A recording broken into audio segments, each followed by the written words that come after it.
അപ്പോൾ ഗൈസ് ഞാൻ ധനലക്ഷ്മിയാണ്. അപ്പോൾ കുറച്ച് ദിവസമായിട്ട് നോലുമ്പും കാര്യങ്ങളൊക്കെ മണ്ഡലകാലമൊക്കെ അല്ലേ, അപ്പോൾ നോലുമ്പൊക്കെയാണ്. അപ്പോൾ വെയ്യായികളൊക്കെ ഉണ്ടായിരുന്നു. അപ്പോൾ വെയ്യായിയൊക്കെ മാറി നോലുമ്പൊക്കെ തുടങ്ങിയ ഏട്ടൻ. അപ്പോൾ ഏട്ടൻ പറപ്പട്ടിക്കാല് വെച്ചിട്ടാണ് പോണത് കെട്ടുമറ. അപ്പോൾ എൻ്റെ വീട്ടിലെ എല്ലാവരും വന്നിട്ടുണ്ടായിരുന്നു കേട്ടോ.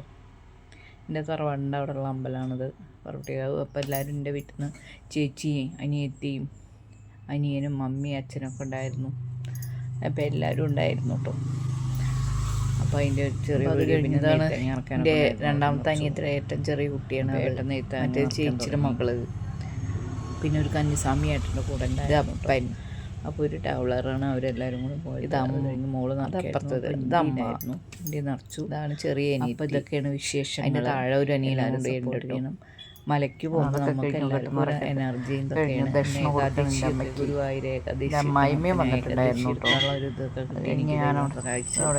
അപ്പോൾ ഞാൻ ഏകാദശിയൊക്കെ വണ്ടി വരാൻ കുറച്ചേരം സപ്പോർട്ട് ചെയ്യണം വീഡിയോയ്ക്ക്.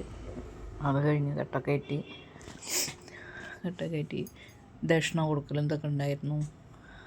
അപ്പോൾ അത് കഴിഞ്ഞ് ചേച്ചിയാണ് പുണ്യാകം തെളിക്കുള്ളത് ചേച്ചിയാണ്. അപ്പോൾ ഞാൻ വീഡിയോ എടുത്തു. അപ്പോൾ വണ്ടി വന്നിട്ടുണ്ടായിരുന്നു.